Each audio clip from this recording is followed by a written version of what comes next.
김건희 씨 변호인 최지우 변호사가 윤석열 대통령 부부가 하와이 미국행을 가 있는 동안에 그날부터 시작해서 출국하는 날부터 지금까지 수시로 심지어는 하루에 3건, 4건씩 그냥 막 변론을 해명을 늘어놨는데 거기에 대한 걸 내가 압축해서 말씀을 드리겠습니다.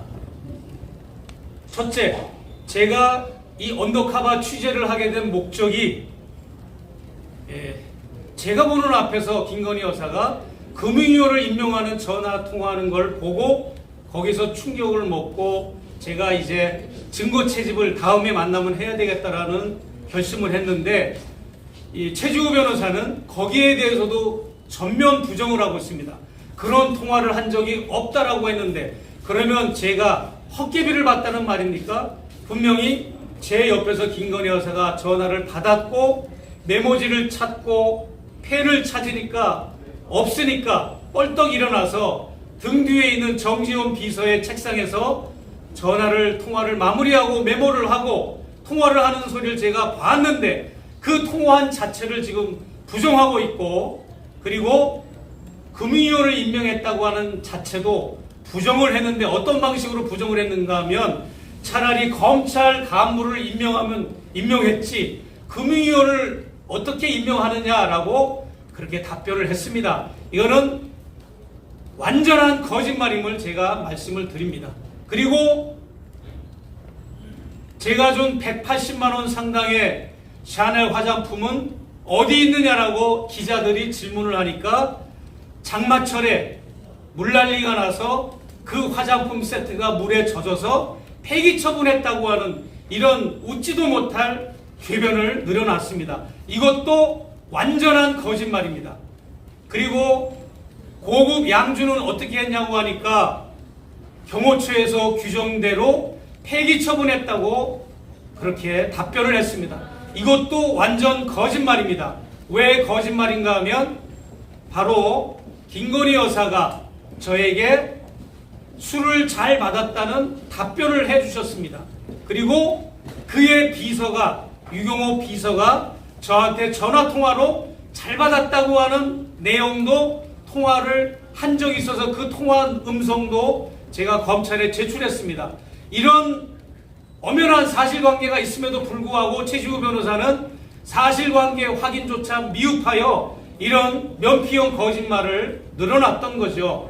그리고 디올백에 관해서 말씀드리겠습니다. 디올백은 지금 검찰의 이미 제출 형식으로 지금 압수된 물품의 컨셉으로 지금 보관 중에 있다고 하는데 이것이 과연 제가 준 핸드백이 맞느냐 안 맞느냐의 여부를 판단하는 것은 가장 중요한 수사 검사의 역할이고 임무입니다. 그럼에도 불구하고 아직까지 저를 부르지도 않고 있습니다. 저희 변호사가 심지어는 최재형 목사가 자원해서 제가 검증을 하러 가겠습니다라고 요청서까지 보냈음에도 불구하고 아무런 답변이 없습니다. 이는 제가 전달한 디올백이 아니라고 하는 명백한 증거입니다. 그 중에 하나가 지금까지는 국가기록물이라고 궤변을 7, 8개월 동안 늘어놓더니 이제 와서 이것을 범죄 물품으로 취급해서 이것을 경매에 붙여서 현금을 국고에 귀속시킨다고 하는 이런 궤변을 또 늘어놨습니다. 여러분, 제가 전달한 물건이 아니기 때문에 동일한 제품을 사다가 검찰에 제출했기 때문에 이렇게 증거인멸하려는 차원에서 경매에 붙이려고 하는 발상을 했던 것 같습니다. 아직도 검찰은 저를 소환하여 이 디올백이 과연 최재형 목사가 준 진품이 맞는지 아니면 다른 제품인지 여부를 절차를 거치지 않고 수사를 종결한 것을 저는 매우 분노합니다. 국민 여러분들께서 이 점 분명히 인지해 주십시오. 제가 제보를 받기로는 뉴스타파와 제가 제보를 받았습니다. 제보를 받기로는 제가 디올백을 주는 날 김건희 씨는 그 백을 유 비서에게 줬다는 겁니다. 쓰라고. 그랬더니 유 비서는 그것을 현금화했는지 당근마켓에 올렸는지 모르겠지만 그것은 본인이 개인적으로 소비를 한 것입니다. 그래서 제가 준 디올백은 존재하지 않았던 겁니다.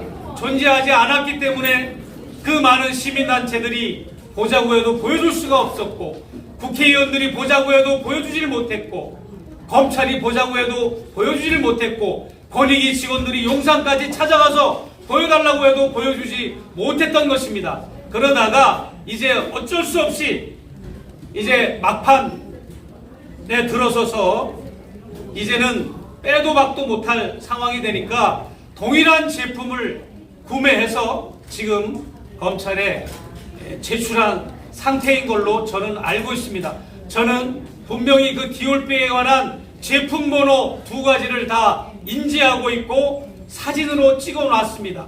그 사진에는 바코드와 고유 넘버가 있기 때문에 그것을 전국에 있는 디올 매장 어느 곳을 가져가더라도 바코드만 되면 저희가 가지고 있는 영수증으로 전환이 됩니다. 그렇기 때문에 동일한 제품을 사다 넣어도 그것은 가짜가 금방 들통이 나기 때문에 아마 저를 부르지 않을 것 같습니다. 그러나 제가 혹시 실수할 수도 있으니까 검찰과 용산 측은 검찰을 출입하는 법조팀 기자들을 모두 불러 모아놓으시고 그 백을 제가 전달한 백인지 아닌지를 다시 한번 이번 수사심의위원회에서 검증을 해주시기를 요청을 드리는 바입니다.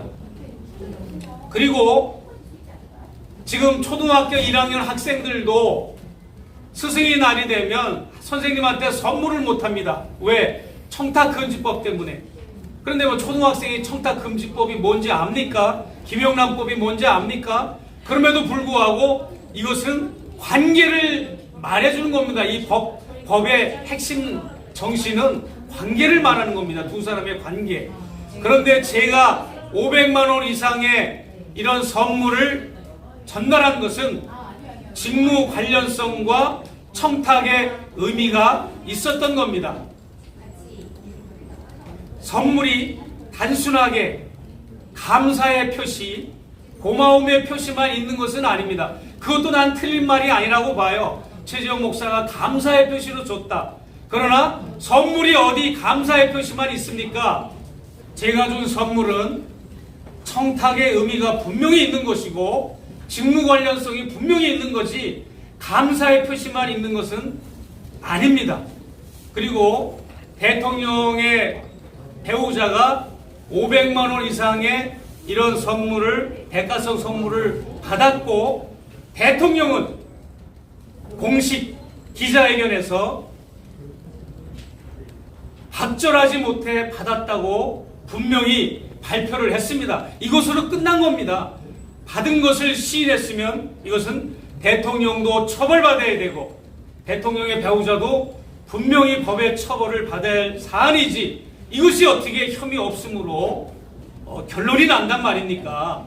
이것은 천인공노할 일이고 반헌법적이고 반민주적이고 이것은 있을 수 없는 일이다라고 하는 것을 다시 한번 저는 말씀드리겠습니다. 또 질문 하나 있으면 질문해 주시죠. 예, 그게 지금 그 유모 비서관이 현금화했다고 했지 않습니까? 그게.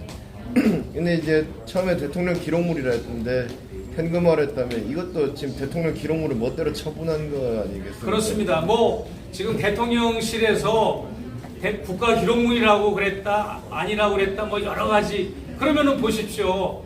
국가 기록물을 준 사람은 감사의 표시로 줬고 저는 스토킹, 그 다음에 주거 침입자 각가지 15가지 이상의 혐의를 받은 사람이 준 것은 받아도 되는 겁니까? 말이 안 되지 않습니까? 그렇기 때문에 이것은 법리적으로도 상식적으로도 어떤 것으로도 이것은 납득이 안 되고 이것은 분석이 안 되는 그런 모렴치한 방식의 판결이라고 저는 봐집니다.